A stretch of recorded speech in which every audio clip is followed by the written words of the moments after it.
Привет, дорогие мои! С вами снова Вита Нилита или Вита Крафтс по-русски.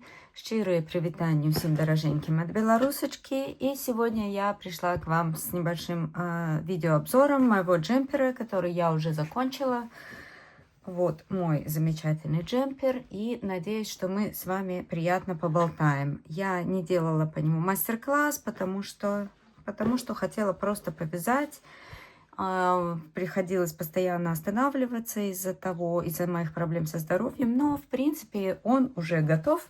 Вот так он выглядит, его пока что не особо видно, и я сейчас вам вставлю маленькое обзорное видео на мне, как он выглядит на мне, и потом я к вам вернусь, и мы с вами поговорим о том, как я его вязала. Я постараюсь вам все подробно рассказать, открыть свои маленькие секретики, как и что я делаю.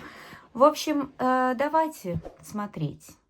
Так, ну вот показываю, как джемпер выглядит на мне. В общем, обычный реглан. Здесь у меня регланные линии по 2 изнаночных петли. Горловина обработана обычным, я начинала с открытым краем и потом сделала здесь айкорд на 3 петли. Также я обработала рукава айкордом на 3 петли. Ну, сейчас я вам обо всем расскажу. Здесь вот у меня не получилось таким же айкордом. Я перепробовала много разных вариантов, как обычно. Вот, но вот так выглядит на мне. Здесь хорошая свобода облегания. Полотно, он уже у меня выстиран и постиран. Я его постирала, и он вот такой вот очень стал такой вот весь классный. Такой, я думаю, вискоза дает вот эту какую-то такую легкость и в полотне, да. Здесь у меня единственное, что я сделала не так, то есть у меня вот такой вот низ. Я люблю, когда здесь вот спереди коротко, я не хотела его делать вот таким, допустим, да, обычным. И я решила оставить, потому что он довольно толстенький, я сделала вот такое вот закругление, закрыла попу, вот, посмотрите, как выглядит сзади. Здесь я вам все мерки сделаю в подробном виде, когда мы будем на столе его рассматривать. Вот такая свобода. У меня европейский размер 38, наверное, а английский 10. В общем, я не крупная женщина, как вы видите, да, но все равно мне понравилось, вот, что хорошая свобода облегания. Здесь у меня, наверное, сантиметров 10, больше, наверное, да. Вот, значит, здесь низ я сделала вот таким. Я начинала со своими короткими рядами. Я вам расскажу. Есть у меня, в принципе, на английском канале видео о джемпере для собачек и кошечек. Вот там я делала точно такую же штучку. Здесь есть немножечко, конечно, свои нюансы. Если вам интересно, напишите в комментариях, будет ли интересно, чтобы я показала вот такое закругление, потому что там не укороченные ряды, там другая техника. Вот, а рукава у меня обычные, прямые, никаких у меня здесь нету сюрпризов. Здесь мне очень понравилась вот эта свободная линия, но при этом я, когда опускаю руки, у меня так особо ничего не собирается здесь. В общем, хороший у меня получился подрез. Я об этом вам тоже расскажу, как я это делаю. У меня здесь вот убавочки все время есть под мышками, чтобы все хорошо лежало. Вот так выглядит на мне. Давайте сейчас вернемся на стол, и я вам все подробненько расскажу и покажу, как я его вязала. Возвращаемся, и сейчас буду вам рассказывать и показывать. Ничего не готовилось, просто решила снять видео. Надеюсь, что никто не будет приходить ко мне с комментариями. Там, вот, что вы там трындите, столько слов, ля-ля-ля, тополя, не готовитесь к видео. Это не моя работа. Я занимаюсь вязанием, и это мое любимое хобби. И YouTube я записываю для того, чтобы помочь девочкам, которым тоже очень нравится вязать. Я не зарабатываю на этом деньги, это не моя работа, я делаю это так, как я хочу. Поэтому все комментарии типа «давайте поучитесь у других блогеров» и такое-сякое. В общем, я сразу хочу вначале всем сказать, не тратьте свое время, потому что все такие комментарии и их авторов, даже если они слишком будут переходить границы, я отправляю сразу в бан. Поэтому давайте быть цивилизованными. И сразу хочу сказать, что я здесь не претендую ни на какого учителя. Я просто пришла показать вам и поделиться своим опытом. Так, начинала я вязать свой реглан сверху, как вы понимаете, с горловины. Есть видео о том, как я набираю петли на бросовую нить. Я оставляла открытый край. Здесь у меня, подождите, есть у меня такие очень прикольные записи. Здесь вот у меня, если кому-то надо, снимайте скриншот. Вот так выглядят мои записи. Это просто схематично очень. Здесь у меня мой реглан. Буду вам рассказывать. Потом, может быть, увеличу. Сейчас не буду менять положение камеры. Вот здесь мой реглан. Здесь у меня начало ряда. Здесь я начинаю убавки по обеим сторонам своей регланной линии. 104 петли я набрала. По 2 петли у меня уходят на каждую регланную линию. Здесь у меня 2 разворота сзади, 2 разворота на плечах. И здесь спереди у меня вот развороты. 3 разворота по 1 петли, 4 разворота по 2 и 2 разворота по 3 петли. Все. Вот это мой реглан. Если кому-то интересно, у меня есть очень подробное видео на английском канале о том, как вязать, распределять или вязать росток для реглана сверху. Если нужно, я могу его перевести. Просто я могу взять то видео, оно не очень хорошего качества, но я могу вам кинуть и перевести его. Так, здесь у меня, значит, росток я связала. Вот так он выглядит, мой росток. Он довольно глубокий. Мне нравится, как выглядит горловина. Все хорошо. После ростка у меня вот такое распределение петель. У меня осталось 57 петель на изнанке, 61 спереди и по 33 на рукавах. Здесь вот такое количество петель у меня осталось после того, как я связала полностью росток. Дальше я вяжу реглан. Прибавляю просто в каждом втором ряду петли на регланной линии. Надеюсь, что не буду пока подробно останавливаться. Есть очень много видео о том, как вязать реглан. Я думаю, что вот схема ростка, как бы она самая основная. Почему я делаю, значит, здесь всегда я делаю развороты по задней части, чтобы у меня была кругленькая линия сзади и спереди.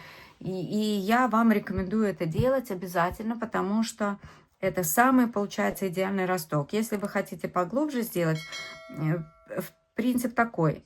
Сейчас, так. Принцип такой. Вот в каждом втором ряду мы прибавляем петли. И здесь я разворачиваюсь обычно на взрослом джемпере. 2 разворота у меня с каждой стороны. Здесь я делаю 4-5 петель. По-моему, да? Да. Первый разворот у меня 4 петли, второй 5 петель. Здесь у меня развороты, вы посмотрите на схеме. Здесь у меня было 11 петель, у меня было 4, 4, 3 петли. И дальше вот идут развороты, как на схеме.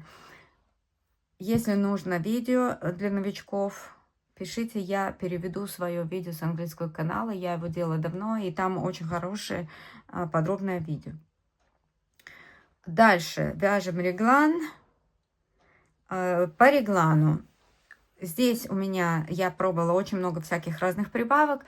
Я делаю прибавки в каждом втором ряду, поэтому я их делаю при помощи накидов. И накиды обязательно нужно делать симметричные. Поэтому, как я делаю, я перед регланной линией я делаю накид от себя, а после регланной линии на себя. И это мне позволяет создавать вот такую красивую, четко очерченную линию. Я много всяких перепробовала вариантов. И вот если у нас, простое правило, если у нас регланная линия изнаночная, то мы делаем накиды первый накид от себя, второй на себя. Если лицевая, то в обратную сторону, то есть до регланной линии из лицевых мы делаем накид на себя, а потом от себя. Но это, в принципе, тоже такая информация. Я поделюсь с ней, возможно, я сниму видео о прибавках, и там я могу подробно все это рассказать. Дальше, следуем дальше. Вяжем, вяжем, вяжем реглан. Обычно реглан, вот мы довязываем до конца реглана. Здесь у меня, когда я довязала до конца, смотрите по своей плотности и своим меркам, у меня до разделения на тушку и на рукава распределение такое. На рукавах у меня осталось 69 петель. Вот я смотрю свои записи. Вот из 60 петель дошли до рукавов.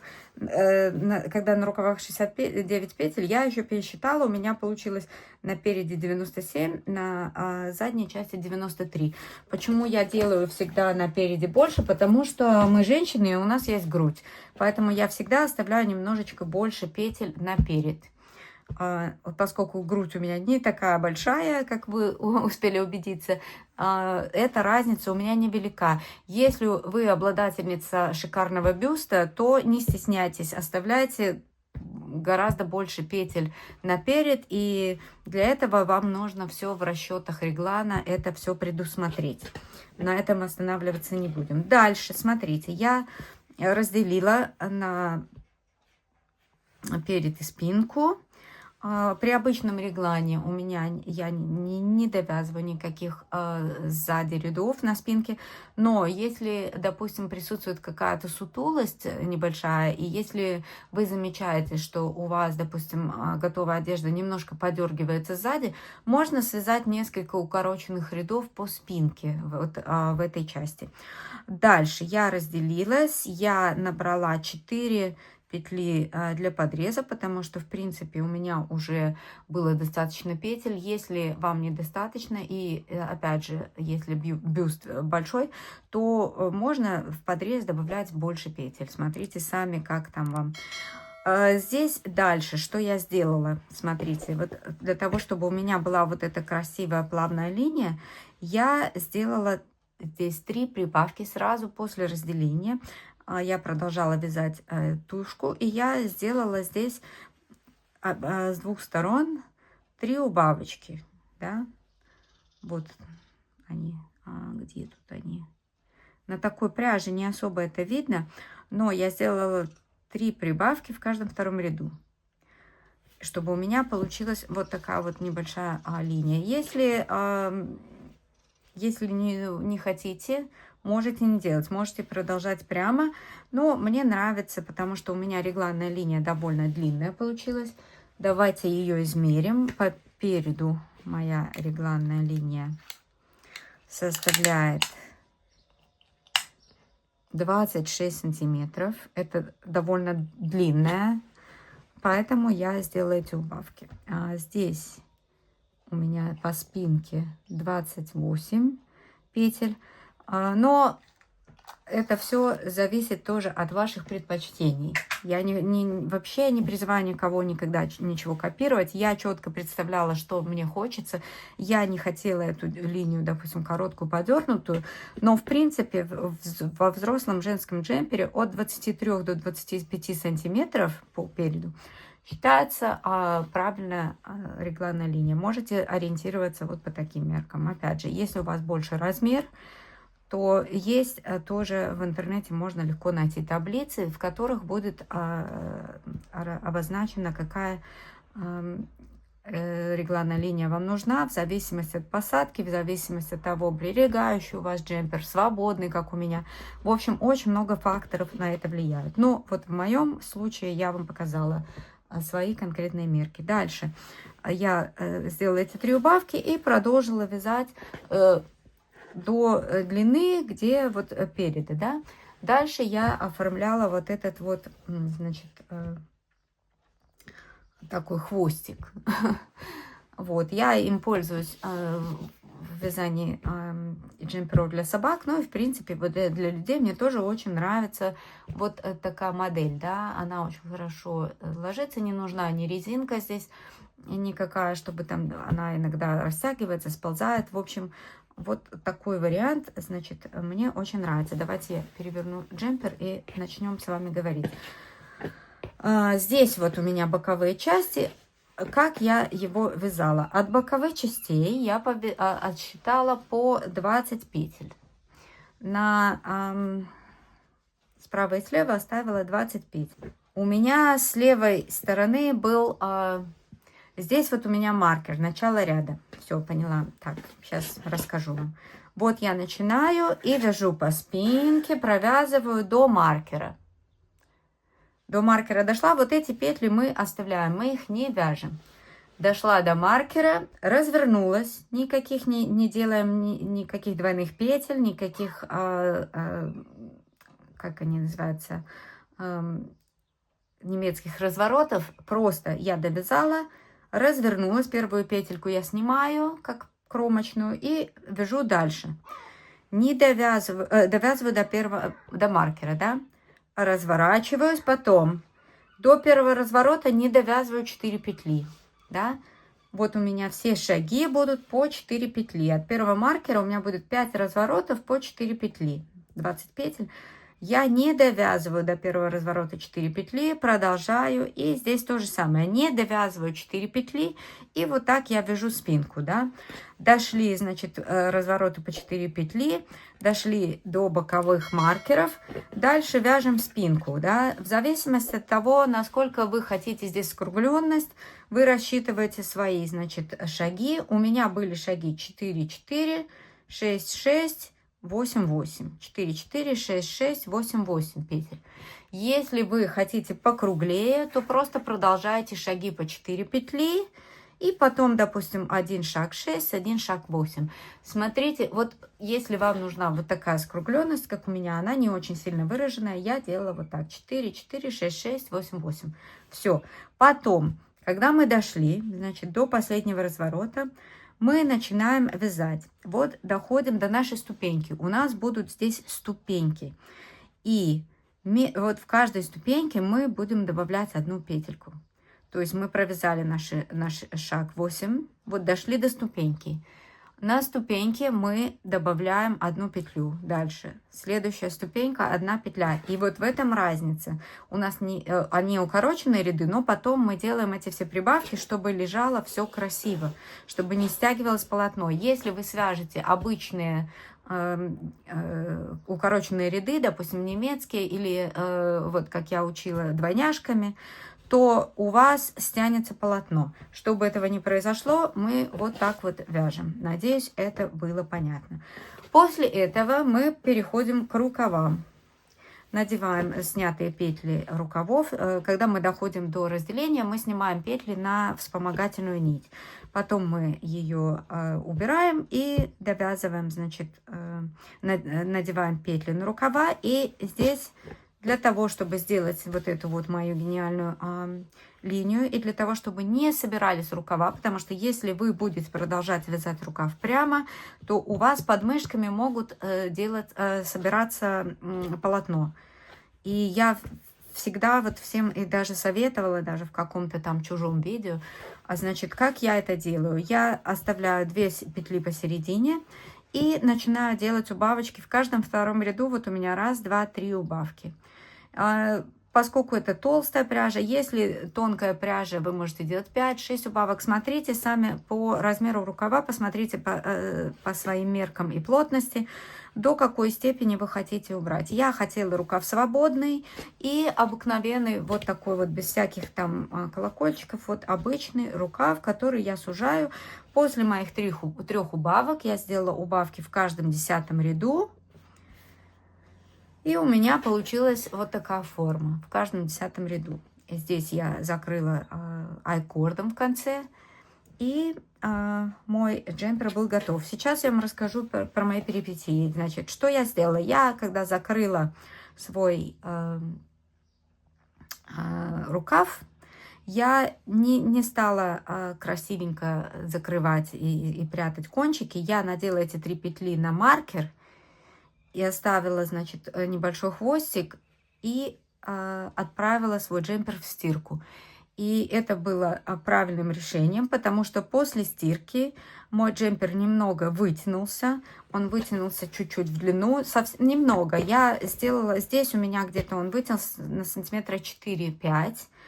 Вот, но длина как раз была такая вот, стала, какой я ее хотела, потому что я, в принципе, сделала чуть-чуть короче, поскольку здесь у меня в нитках есть вискоза, и вискоза имеет, значит, такую тенденцию тянуться. Вязала плотно, старалась не растягивать петли на спицах 4. И после того, как я его постирала, я надела свой джемпер, и мои рукава были длинноватые. Я, слава богу, что, поскольку я оставила эти петли открытыми, я просто посмотрела, насколько мне надо укоротить. Пришлось мне укоротить на 10 рядов рукава. Так что имейте это в виду. Вискоза может потянуться в длину, и вот такую технику я использую. Я оставила открытые эти петли и просто на маркерах надела. И мне было очень легко. Я сняла маркер, я обозначила там следующую петельку, я распустила эти 10 рядов и быстро это все дело привела в порядок, вот, чтобы не мучиться. Вот. После этого в конце мы тоже снимаем петли горловины, распускаем этот наборный край и тоже здесь делаем айкорд. Вот, в общем-то, и все. Надеюсь, вам был интересен этот обзор, поскольку у меня на этом канале, на русском, пока нету подробных видео по реглану. Я регланов связала очень много, и у меня очень огромный опыт по вязанию реглана.